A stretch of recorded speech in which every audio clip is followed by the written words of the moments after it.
Bonjour et bienvenue sur la critique de Rogue One, un film de licence Star Wars que c'est pas dommage.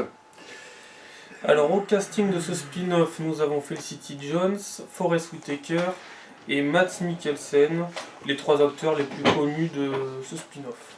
Réalisé par Gareth Edwards, qui avait réalisé Godzilla en 2014. Alors, on t'a peut-être quelque chose à dire pour commencer? Ouh, bah, je préfère aviser d'après ce que tu vas dire de toute façon. Alors, j'ai été très content que dans ce film on parle enfin des cristaux Kyber, qui sont utiles pour la fabrication des sabres laser. Et pas que, ils expliquent aussi plein de choses par rapport à l'univers Star Wars en général. D'ailleurs, c'est à cause de ça qu'il y a le débat midi-chlorien, est-ce que c'est bien ou est-ce que c'est pas bien, parce que comme ces cristaux étaient déjà là aux origines, est-ce que ça expliquait vraiment la force en fait? Et surtout par rapport à l'univers étendu, qui normalement ne devrait pas être négligé, surtout par rapport à un film qui se base sur les antres Star Wars justement, l'antre-saga. Et voilà, ce serait bien que justement d'autres films s'inspirent de cette forme de mythologie, on va dire entre guillemets, dans l'univers de Star Wars. Moi je suis content, mais c'est bizarre qu'en fait dans un spin-off on mette les cristaux et que dans les films, les épisodes, on ne parlait pas des cristaux. Mais je suis quand même content qu'ils en parlent. Mm. Parce qu'à l'origine, dans l'univers étendu, les cristaux, normalement, sont censés appartenir à un seul Jedi. Normalement, le Jedi est censé être attiré par la force sur son cristaux, normalement. Oui, il apprivoise entre guillemets la force de cette manière-là. Et surtout, c'est ce qui va déterminer d'ailleurs la couleur des sabres de toute manière, ou même. D'ailleurs, oui, les cristaux peuvent même choisir certaines personnes et leur influer la force, même s'ils n'ont pas spécialement justement de don de Jedi au départ. C'est ce qui fait d'ailleurs pourquoi notre aveugle dans le film est capable de faire autant de trucs. Et les cristaux, même en passant violet, vert, bleu, des fois même jaune dans l'univers étendu. En fait, c'est orange, jaune, c'est. Ouais, bah après, on va pas se battre sur les débats, mais normalement, c'est orange. Et des fois, donc rouge, quand c'est pour les sites, ils peuvent même être purifiés dans l'univers étendu, il faut le savoir. Mm. Et d'ailleurs, on peut expliquer d'ailleurs que le sabre de Kylo Ren qui a été fait pour le film de Star Wars 7, donc est un cristaux fissuré puisque ça part à gauche et à droite l'énergie Oui, du voilà, cristaux. c'est à cause de la forte densité de soi-disant le côté obscur, mais le problème c'est que dans le film numéro 7, on ne peut pas vraiment saisir ceci étant donné que c'est une pauvre tanche.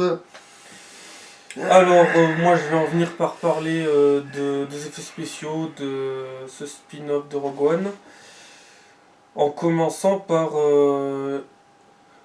la résurrection de l'acteur Peter Cushing qui interprétait le Grand Moff Tarkin dans les trois derniers, dans le 4, 5, 6 de Star Wars, et qui l'ont ressuscité 22 ans après sa mort. Une prouesse technologique qui ouvre tout un champ des possibles, un peu inquiétant, mais qui est quand même assez bluffant.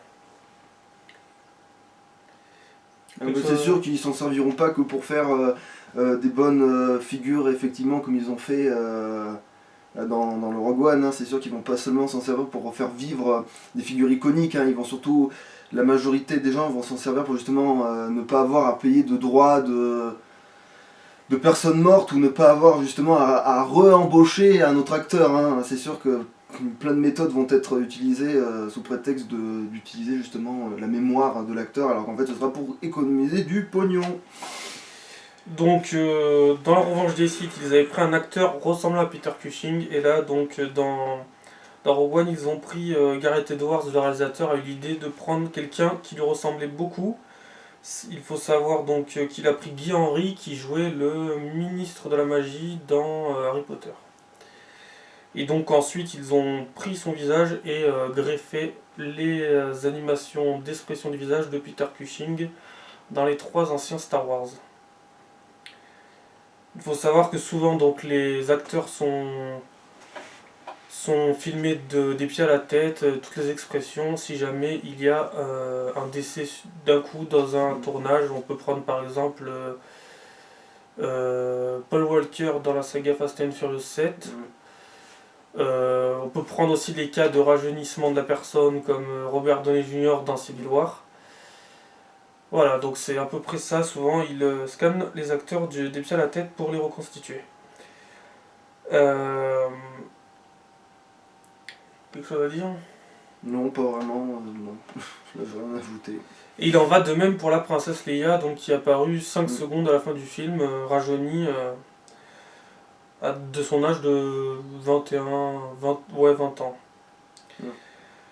Euh, Mais cette capacité des effets spéciaux à ressusciter des comédiens disparus ou à les représenter plus jeunes ne date pas d'hier. Donc on peut aussi prendre par exemple Brad Pitt dans Benjamin Button. Je sais pas si t'as vu, non? Non, pas du tout. Voilà. Sinon, ben, ça amène quand même des problèmes éthiques et juridiques vertigineux. Mais bon, après, ça dépend comment on voit ça. Mais ça ouvre tout un champ de possibles qui peut paraître terrifiant. On se demande après à qui peut appartenir le visage de l'acteur une fois décédé. Est-ce que ça appartient à sa famille ou au studio? Ah bah c'est sûr que les droits à l'image, ils vont se le faire arracher. Là, c'est sûr que tu peux pas vraiment demander à la famille bientôt, ça sera pas un justificatif. Hein. C'est clair que là, les compagnies, elles vont prendre le pas sur ça. Ça, c'est peut-être certain que. Oui, parce qu'il y a quelque chose de problématique dans le fait de ressusciter un mort. C'est un peu bizarre, mais bon, on va pas s'en plaindre. Après, dès lors, tout est possible. On peut imaginer un futur dans lequel Marilyn Monroe sera à l'affiche d'une romance avec Leonardo DiCaprio, Non, bah alors là. quand ce dernier avait encore 20 ans, ou alors un western avec John Wayne libérant Scarlett Johansson des griffes des Indiens. Ouais, bah. D'ailleurs, pourquoi referait-on revenir Marilyn Monroe alors qu'on a Scarlett Johansson justement Oui, qui peut jouer une Marilyn Monroe très parfaite. Oui, voilà, ce serait stupide. Ensuite, que dire d'autre Bon, après, cette dernière option étant évidemment bien moins onéreuse que la première. Ouais, bah ça. Parce que si un jour les acteurs devaient juste être remplacés par d'autres acteurs ayant un physique assez proche au niveau du visage, ça serait un peu problématique quand même. Sinon, dans le film, je trouve que le droïde est sympa. BB-8, il est autant sympa que BB-8 de Star Wars 7, donc le droïde de Rogue One s'appelle K250, et je trouvais qu'il était sympa. Puis enfin, un droïde réellement multifonction qui fait à la fois combat et piratage. D'ailleurs, oui, bah ça, de toute façon, c'est mes grands regrets dans les films Star Wars de jamais avoir vu, par exemple, les robots, par exemple, qui étaient chasseurs de primes, qui eux sont vraiment multifonctions, sont des robots assassins, etc., bien spécifiques. De toute façon, je pense pas que je les verrai d'ici de sitôt, donc il m'a un peu, on va dire que ça m'a un peu consolé d'en voir un comme ça, pour au moins voir qu'un robot peut très bien faire le taf à la fois de R2D2 et alors après ça dépend comment vous l'appelez à cause de la version anglaise ou française, mais 6PO ou C3PO pour ceux qui préfèrent la version anglaise. Ensuite, qu'est-ce que j'aurais d'autre à dire? Je suis content pour l'actrice Felicity Jones, qui est apparue dans la parodie d'Hunger Games et de Avenger, qui joue dans un gros film, et qui avait déjà fait des apparitions comme dans The Amazing Spider-Man 2 où elle jouait la chatte noire. Et Mais même s'il fallait savoir que c'était ça. oui, il fallait savoir. Oui, Il fallait savoir. elle avait fait son apparition là, et dans aussi le dernier Inferno, la suite de Da Vinci Code avec Tom Hanks. Donc ça démarre plutôt bien pour elle. Mm. Après, que dire sur l'ensemble du film moi je mettrais une note de 7. 7 sur 10. Ouais, également, ce serait pas.